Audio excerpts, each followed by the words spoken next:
Boloba trop. Trop.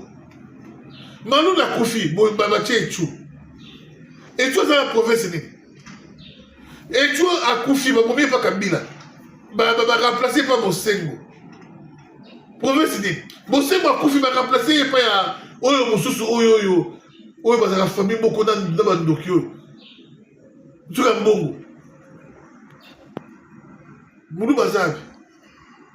Vous savez, catholique, moi je ne suis pas catholique. Vous savez, tout, organisation, tout. Moulou Bazar. Là, on ne parle pas. Avec Blaise a témoigné qu'il va bénir dans un couvent pour ça Moulouba.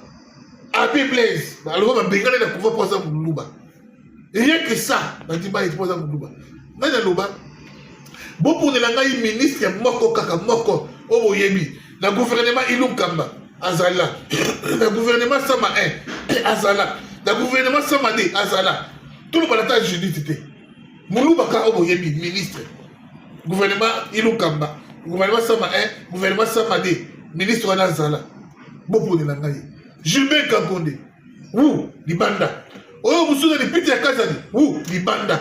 Oh, Moussou Nani, Nicolas Kazani. Ou, Libanda.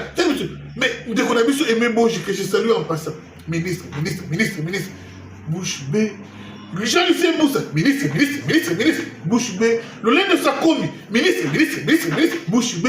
Didier Boudimou. Ministre. Bouche B. On a tribalisme. On a pu obéir à Fatika tribaliste. Botika Kokamola Congo. Botika. Tobalaba Congo. Tobalaba Soyi. Tobalaba Ngala. Bangala babala baluba. Babala baluba. Botika Congolais de nature azakanina bakila naturalisme. Binonde bakambi bakonzi bozulu kabo créer bo seme muzuba wana. C'est par là que je chute pour aujourd'hui. Franchement, il y a colonisé Bélé. Pourquoi? Mais tout colonisé sur ce lobby. Mais pour le moment, nous félicitons nos frères d'essai et Ouazalendo pour les succès de ma cohésivement Banguna Kaona Walikali. Et nous saluons aussi Moussa Salamaki Lobby samedi na Pullman dirigé par Zachary Bababasu. Oyo, point de presse, il y a directeur des cabinets, un représentant qui est béante par rapport à ma consultation aux Banda lundi lobby. Et il va exclure mon touté, porte et fondament na Batunyoso, ma leader à l'institution, Yakala. Na Lelo, ma ministre, Yakala. Na Lelo, ma regroupement Nyoso, ma société civile, tout porte et fondament. Alors, consultation et Banda parti à lundi.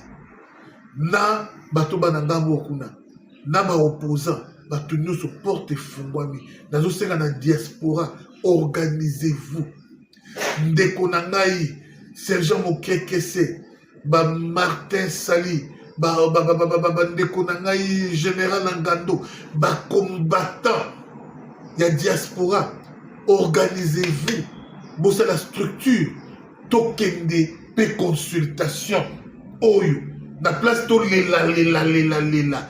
Oh, on ne s'est pas retrouvé. Tous les combattants de la diaspora, Henri Moké, Bande Konabiso, Sekepex, Binono Moïse Kachibou, son rival, tout de la diaspora et surtout l'Afrique du Sud, Oyo, se retrouver ni dans le premier gouvernement, ni dans le deuxième, ni dans le troisième, ni dans le conseiller, ni rien.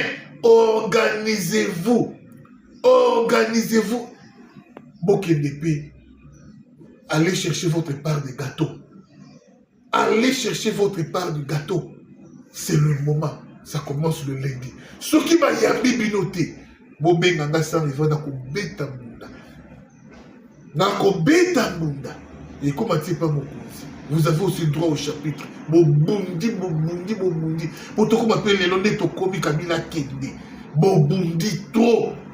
Alors, vous avez aussi droit à Nakati na diaspora, il y a des docteurs, il y a des ingénieurs, il y a des économistes, des juristes. Quand il y a diaspora, donc, potentialité intellectuelle, nous sommes azali. Nakati, il y a diaspora. Pensez aussi à cette diaspora. Tout le monde se dit, parce que beaucoup de bokeh, comme image, il y a illettré, image, il y a un analphabète, image, il y a un homme léger, vous avez insulte. Non, les combattants nous sont à côté. Les JBK, sont là, choisissez aussi parmi eux un ministre d'un gouvernement d'Union nationale. Ils doivent aussi se retrouver. Excellence, collègue, conseiller du chef de l'État en matière de sécurité. Pensez aussi à la diaspora. Quand je dis diaspora, diaspora combattante. Et ça, diaspora, mais la diaspora combattante, au Babouna. C'était les vôtres, sans rival. Encore une fois, nous présentons des condoléances à J.B. Mpiana. Vraiment, on est de cœur avec vous. Toujours!